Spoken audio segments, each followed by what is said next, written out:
인사 한번 해주십시오. 큰 은혜 받읍시다. 한때 세계적으로 가장 많은 남성들에게 변화를 준 목회자 하면 윌로우크릭 교회 빌 하이베스 목사님이셨어요. 이분이 담임하고 있는 교회에 실제로 많은 남성들이 나왔고 또 변화를 받았다고 합니다. 이분이 한국에 와서 세미나를 인도한 적이 있는데 어느 목사님께서 이런 질문을 했습니다.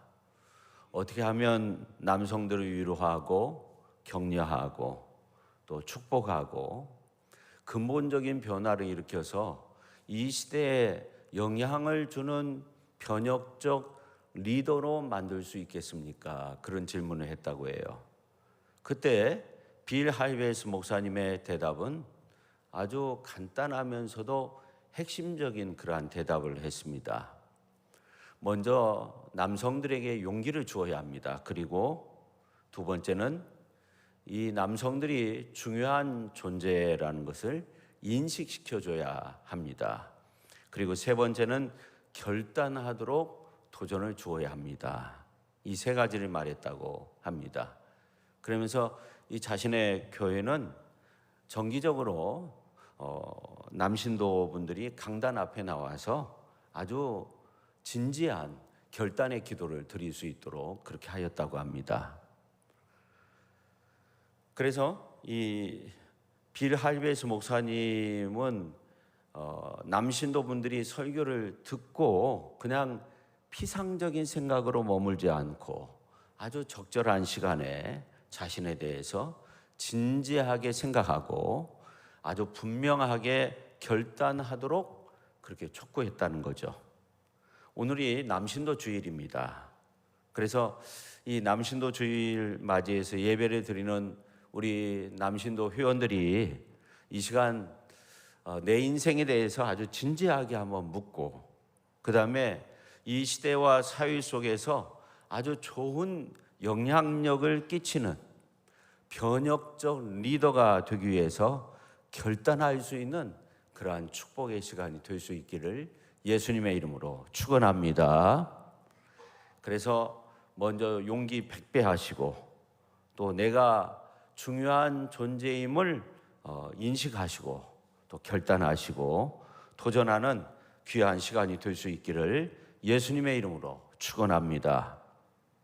특히 오늘 이제 말씀 듣는 가운데 삶의 우선순위를 진지하게 고민하고 정말 한 번밖에 없는 인생길에서 좌로나 우로나 치우치지 말고 적절한 기회를 잘 찾아서 미래를 향해 도전할 수 있는 그러한 성도님들이 될 수 있기를 바랍니다. 중국의 상술에서 축시라는 그런 말이 있는데 이 말은 적절한 시기에 할 일을 한다 그런 말이에요. 예를 들어서 쇠는 달구어졌을 때 두들겨야 하죠. 달구어졌을 때 망치로 두들기면 이 쇠가 아주 더 단단해지고 그 모양이 변형되죠. 그렇지만 이 쇠가 식어가지고 굳어 있으면 아무리 망치질해도 그대로 있어요. 세게 치면 망치 자루가 부러지게 되는 거죠. 이렇게 쇠는 달구어졌을 때 두들겨야 합니다. 이처럼 우리 인생도 먼저 할 일이 있고 나중 할 일이 있습니다. 한마디로 우선순위가 분명해야 합니다. 우선순위가 분명한 사람일수록 성공적인 삶을 살 수 있어요. 어떻게 보면 예수님의 인생 성공 원리를 보면 아주 간단했다 그렇게 생각이 돼요. 예수님의 인생 성공 원리는 너희는 먼저 그의 나라와 그의 의를 구하라. 그리하면 이 모든 것을 너에게 더하시리라.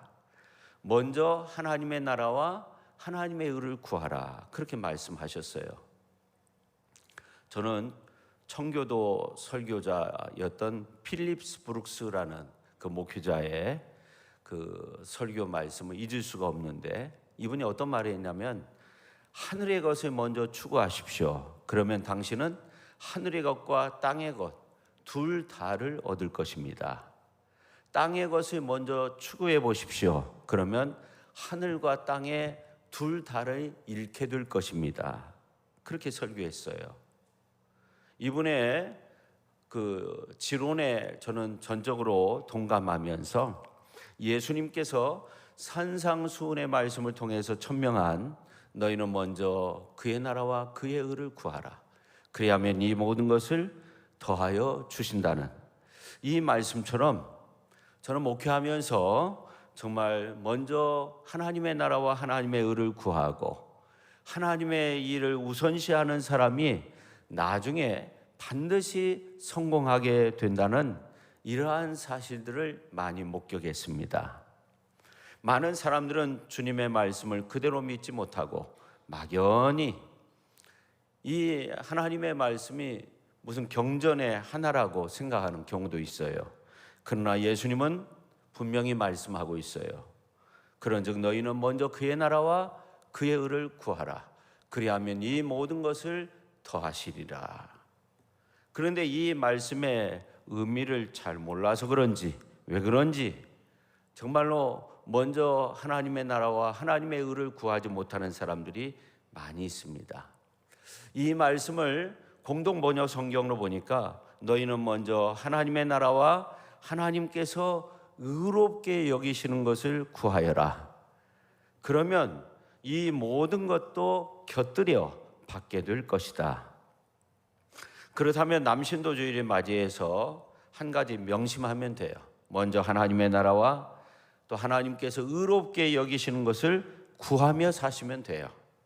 그러면 이 땅에 필요한 모든 것들을 곁들여서 받게 될 줄로 믿습니다. 오늘 이제 구약에 나오는 이스라엘 민족의 지도자였던 느헤미야가 바로 이러한 축복의 삶을 살았습니다.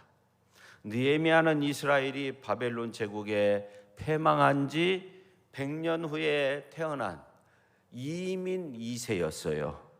그는 평범한 사람이었지만 하나님께 크게 쓰임받고 아주 탁월한 인물이 되었습니다. 포로 출신 2세가 아닥사스다 왕 때 바사나라의 왕궁 의전실장이 된 거예요. 느헤미야가 바사나라 의전실장이 된 때는 바벨론에서 포로 생활하던 이스라엘 백성들이 1차, 2차 포로 귀환이 이루어져 있을 때였어요. 그래서 예루살렘에 가서 예루살렘 성을 재건하고자 했지만 성문이 불타버렸어요. 성벽이 회파된 채 어려움 속에 있을 때 그때 느헤미야 선지자가 눈물로서 먼저 하나님의 나라와 하나님의 의를 구한 거죠. 눈물로서 기도한 거예요. 근데 놀라운 일이 일어난 거죠. 예루살렘 성문이 불타고 성벽이 회파된 채 그대로 방치되고 있었지만 이스라엘 백성들에게 헌신적인 지도자가 없었어요. 비록 이스라엘이 바사나라의 총독의 관할하에 있었지만 그들은 이스라엘 백성들에게 진정한 도움을 주지 못하였습니다. 사실 이스라엘 백성들은 예루살렘 성벽이 바벨론 군사들에 의해서 회파된 지 141년 동안 그대로 방치되어 있는 가운데 그냥 지냈어요.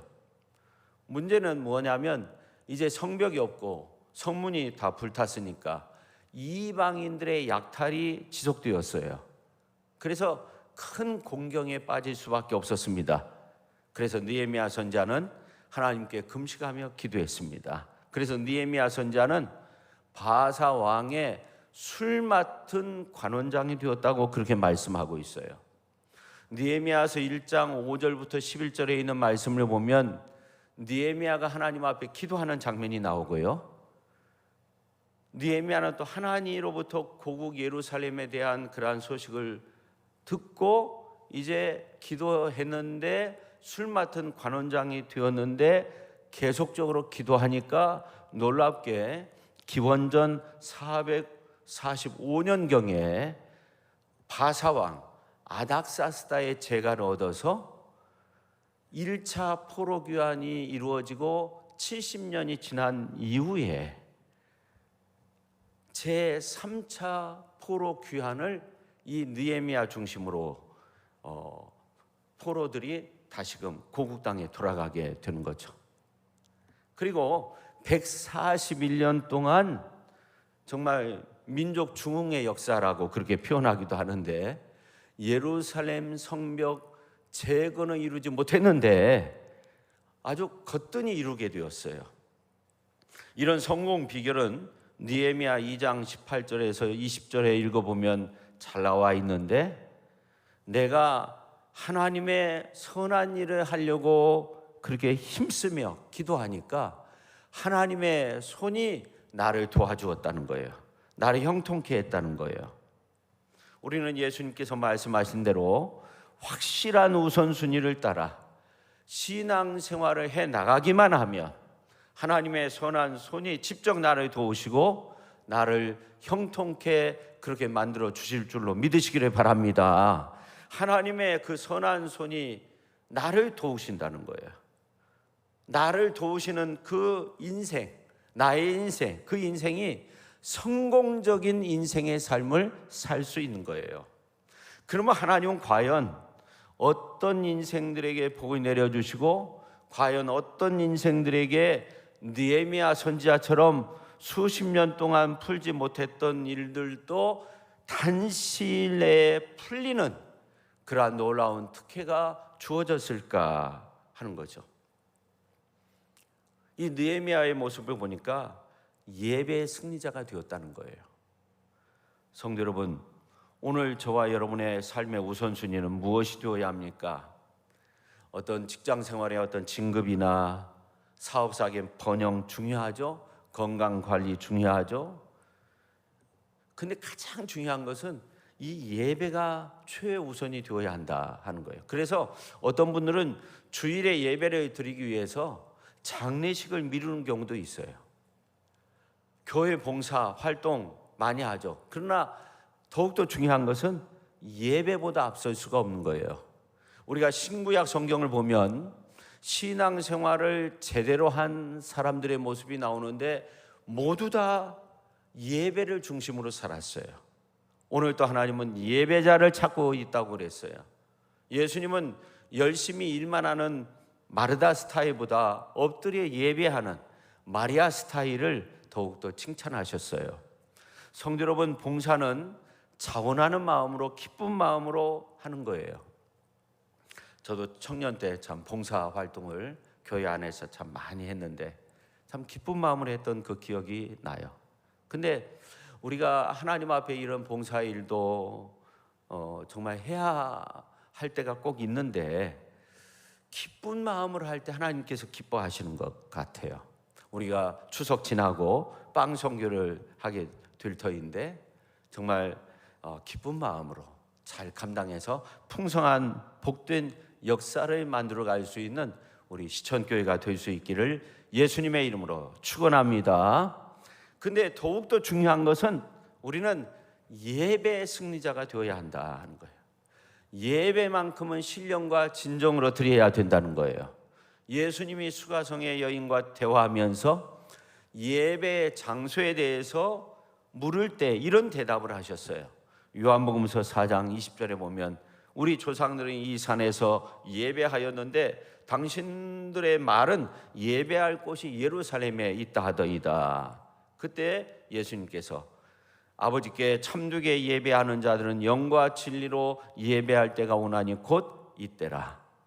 아버지께서는 자기에게 이렇게 예배하는 자들을 찾으시느니라. 하나님은 영이시니 예배하는 자가 영과 진리로 예배할지니라.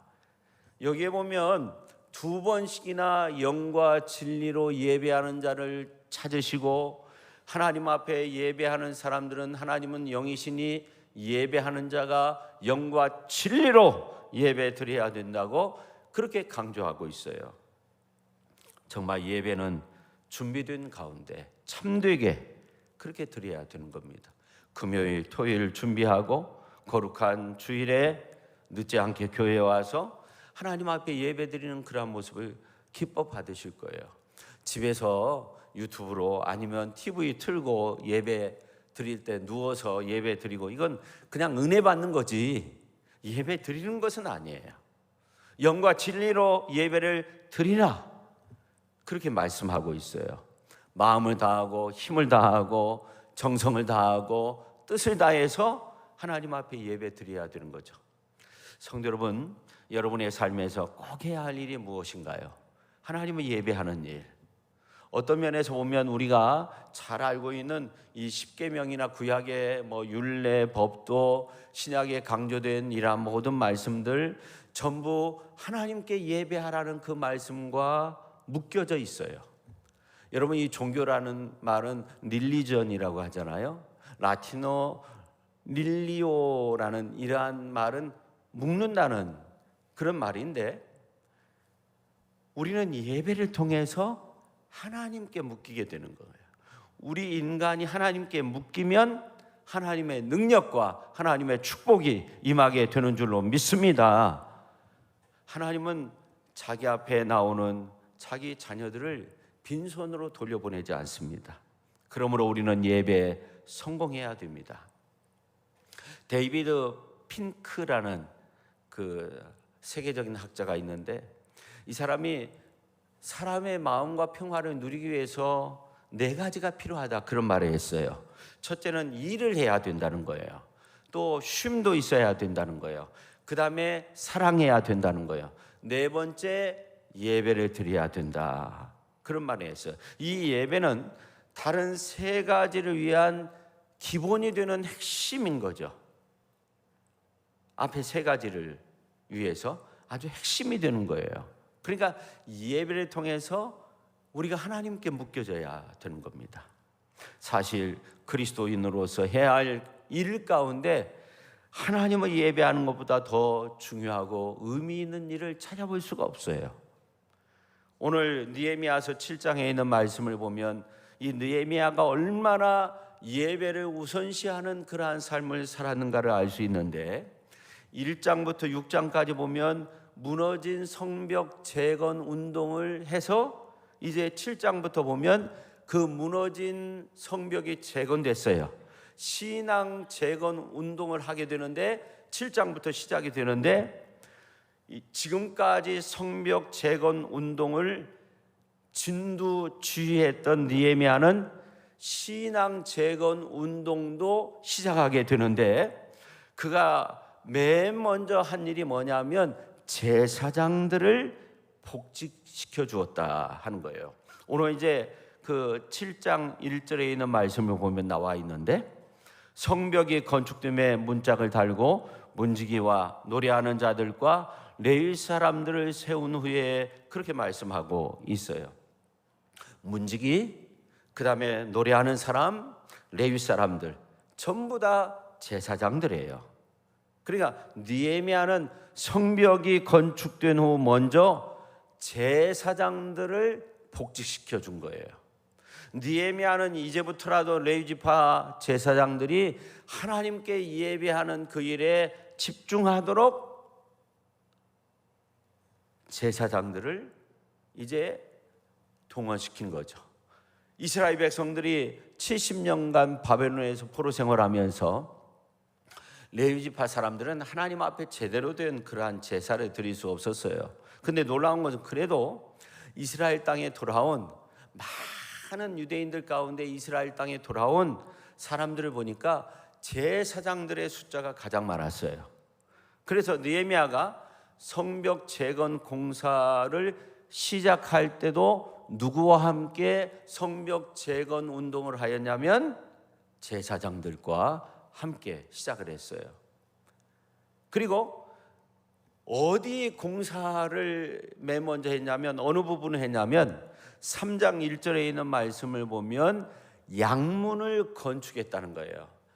양문 벽을 먼저 건축을 해서 문짝을 다른 거예요. 양문이라고 하는 것은 양이 드나들던 문을 말하는 거예요. 하나님 앞에 제사 드릴 수 있는 그 공간을 먼저 만들었어요. 제물을 가지고 이제 그 성벽 안으로 들어가는 거죠.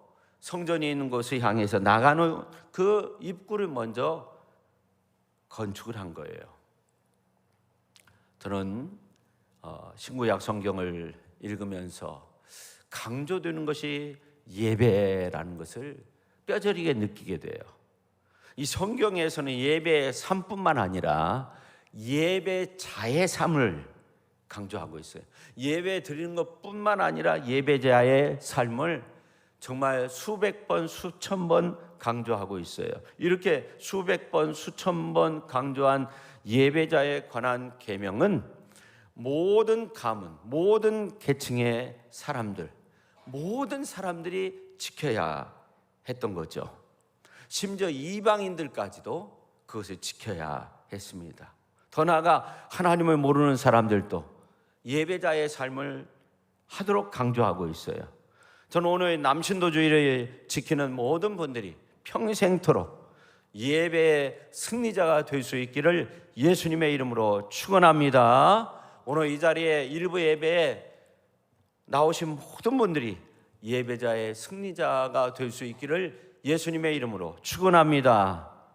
그 다음에 경건 생활을 우선해야 한다는 거예요. 예배의 승리자가 되니까 성공적인 역사를 이루었어요. 경건 생활을 우선시해야 된다 하는 거예요. 느헤미야는 새로운 지도자를 세워야 했어요.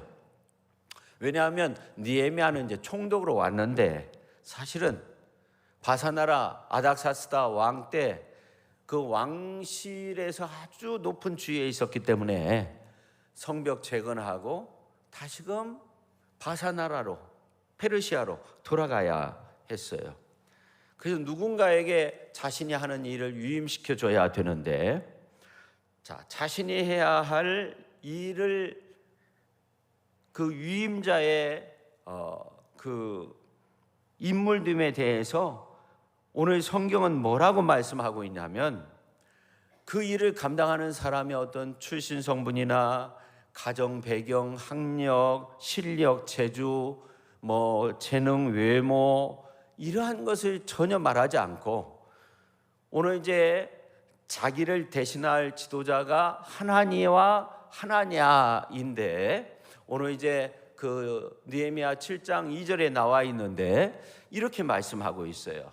내 아우 하나니와 그 다음에 영문 관원 하나냐가 함께 예루살렘을 다스리게 하였는데, 하나냐는 충성스러운 사람이요 하나님을 경외함이 무리 중에서 뛰어난 자라, 그렇게 말씀하고 있어요.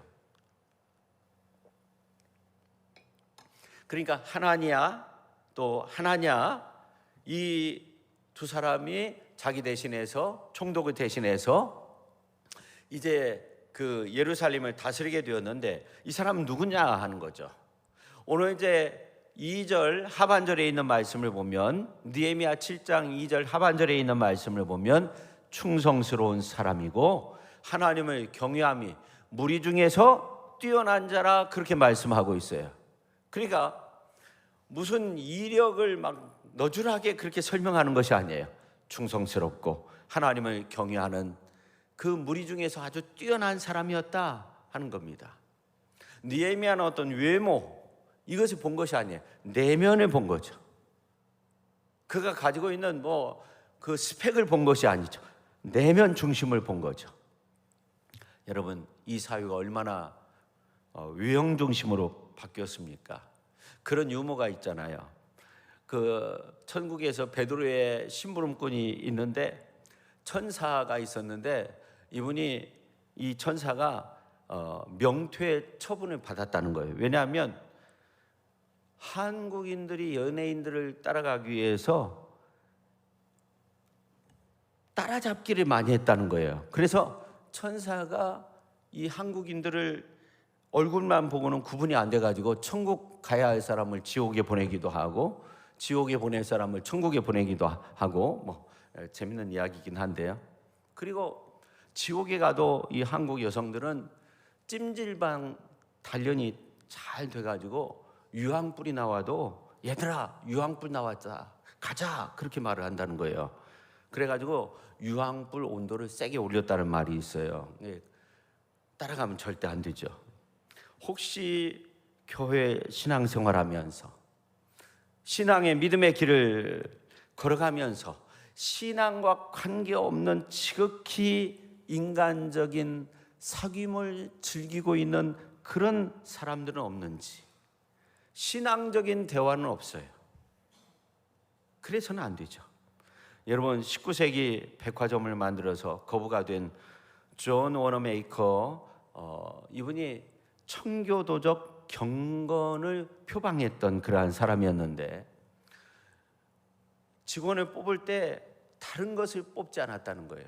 가장 중요한 것이 거룩한 주의를 잘 지키고 정말 믿음 생활 잘하는 사람을 이제 아주 중요한 그러한 어떤 자리에 맡겼다는 겁니다.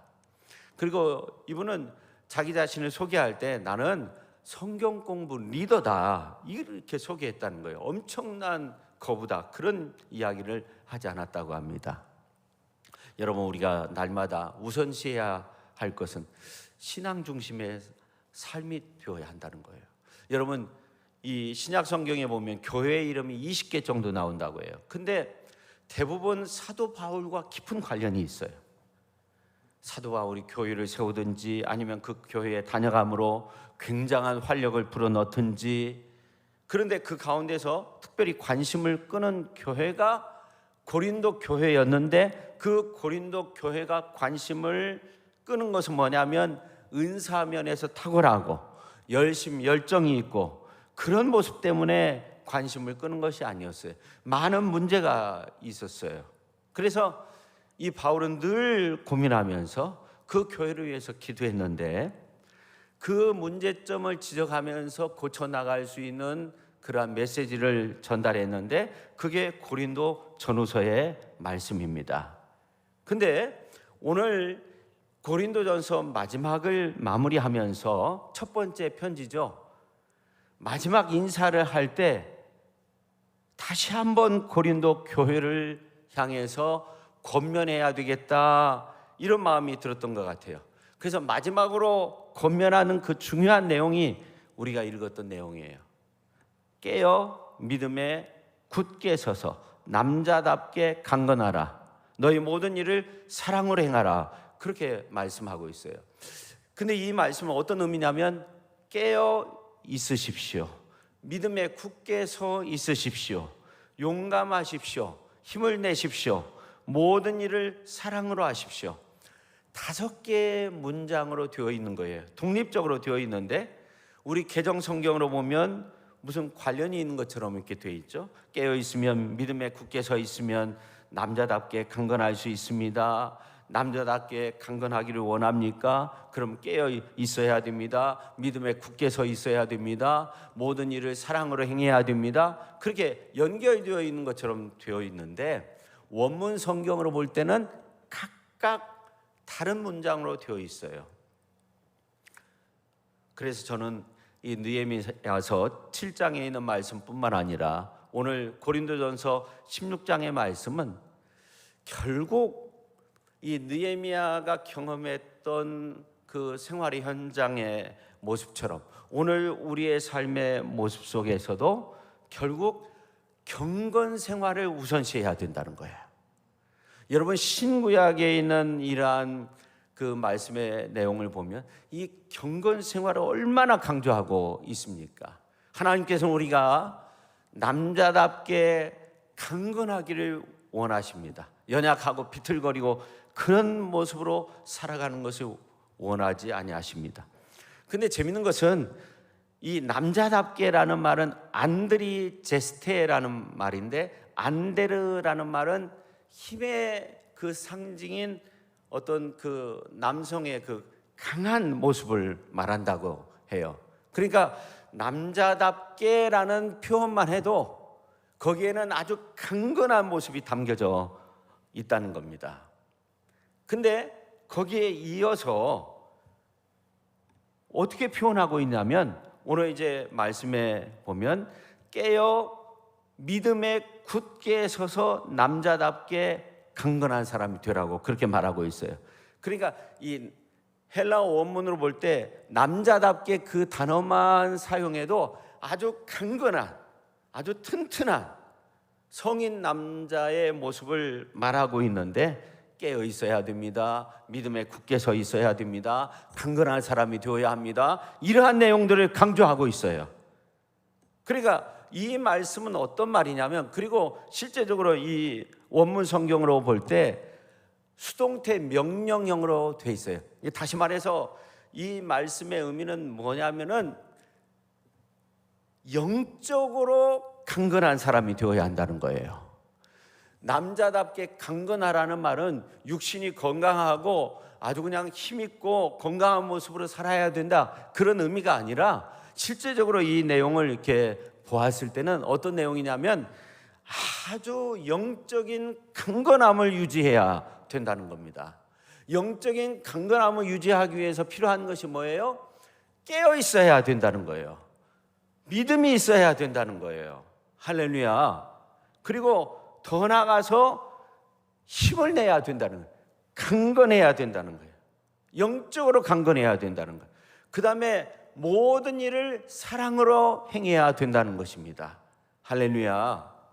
우리 모두가 정말 영적으로 강건한 그러한 능력 있는 성도로서 살아갈 수 있기를 예수님의 이름으로 축원합니다. 자, 그러면 진정으로 남자답게 강건하다는 그 의미는 뭘까요? 죄악에 대해서는 거부할 줄 아는 사람이 되어야 한다는 거예요. 회개하고 또 죄짓고, 회개하고 또 죄짓고, 눈물 뿌리면서 회개하고 결단하고 또 죄악으로 빠져버리고, 그렇게 되어서는 안 된다는 거예요. 이 고린도 교회는 그런 성도들이 많이 있었고 그런 사람들이 정말 많이 있었다는 거예요. 내가 옳으니 네가 옳으니, 이건 내 거다 네 거다, 그러면서 막 서로 싸워가지고 교회 안에서 분쟁이 해결이 안 돼요. 사회법정으로 가는 거예요. 이거는 남자답게 강건한 모습이 아니에요. 깨어 믿음에 굳게 서서 강건한 사람은 어떤 사람이에요? 차라리 내가 어떤 때는 손해볼지라도 하나님의 영광을 가리지 않도록 사는 거예요. 명절에도 때로는 내가 좀 손해보는 그런 모습도 필요한 것이죠. 근데 세상 법정에 가서 문제를 끌고 가서 기어코 내가 이것을 관철시키기 위해서 막 싸우는 사람, 이거는 강건한 사람이 아니라는 거예요. 약한 사람이라는 거예요. 고린도 교회 성도들은 예수님의 부활을 의심했어요. 이단이 들어오면 막 흔들거리는 거예요. 이단이 들어와서 교회를 그냥 허젓고 다니면 완전히 흔들리는 사람들이 많았어요. 이런 사람은 약한 사람인 거죠. 믿음에 굳게 선 사람은 어떤 사람이에요? 흔들림이 없는 사람이에요. 누가 와서 뭐라고 해도 흔들리지 않고 꿋꿋하게 믿음의 길을 걷는 사람이 바로 믿음에 굳게 서 있는 사람이에요. 나를 구원하신 하나님의 은혜, 그 사랑에 감격해서 내 삶도 드리겠습니다, 내 시간도 드리겠습니다, 내가 가진 것 다 주님의 것입니다, 그런 마음으로 한 번밖에 없는 내 인생을 내가 영원한 하나님의 나라를 위해서 그렇게 헌신하겠습니다, 그런 자세로 사는 사람이 깨어 믿음에 굳게 서서 남자답게 강건한 사람이 되는 거죠. 여러분, 오늘 우리는 강건한 사람이 되어야 합니다. 선한 사마리아 사람을 선하다고 부르는 이유가 뭐예요?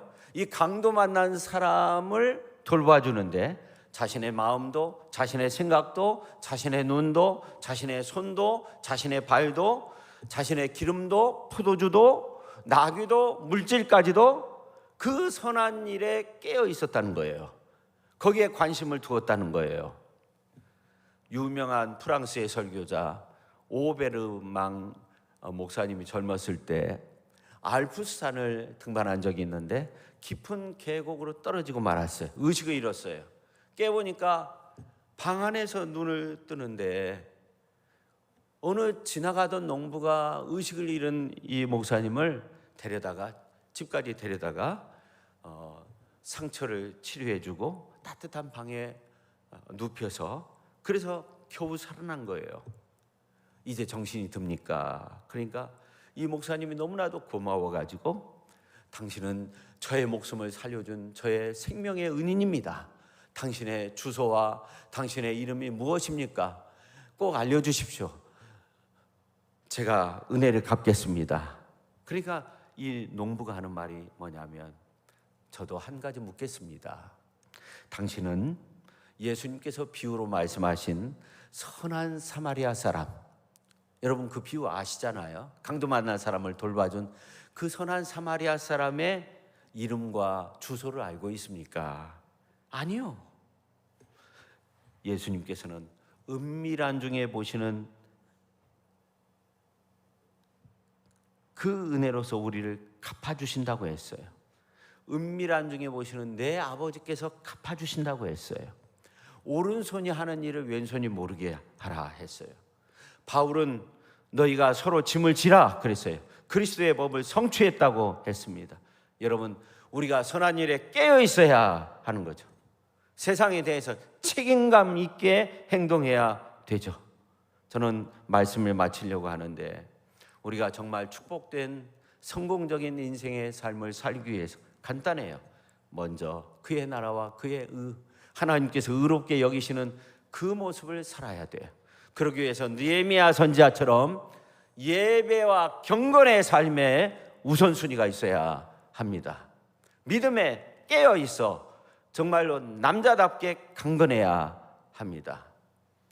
하나님에 대해서, 이웃에 대해서, 세상에 대해서 관심을 가져야 되고 깨어 있어야 합니다.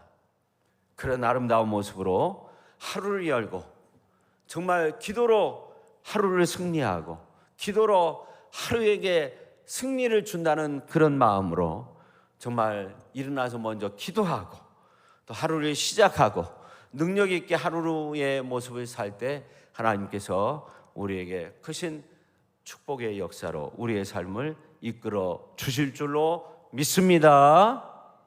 오늘 13절 14절 깨어 있으십시오. 믿음에 굳게 서 있으십시오. 용감하십시오. 힘을 내십시오. 모든 일을 사랑으로 하십시오. 그렇게 말씀하고 있습니다. 매일 경건한 생활로 하늘의 큰 축복을 누렸던 사람이 느헤미야 선지자인데, 오늘 우리들도 정말 하나님의 놀라운 부흥의 역사를 이루기 위해서 느헤미야 선지자처럼 오늘 고린도 교회를 향해서 주신 말씀처럼 그렇게 아름답게 살아갈 수 있는 우리 남신도 회원들, 우리 모두가 될 수 있기를 예수님의 이름으로 축원합니다. 기도하겠습니다. 살아계신 하나님 아버지, 깨어 믿음에 굳게 서서 남자답게 강건하라. 남자답게 강건한 모습이 무언가를 생각해 보았습니다. 우리 모두가 그렇게 아름다운 모습으로 믿음의 길을 걷게 하여 주옵소서.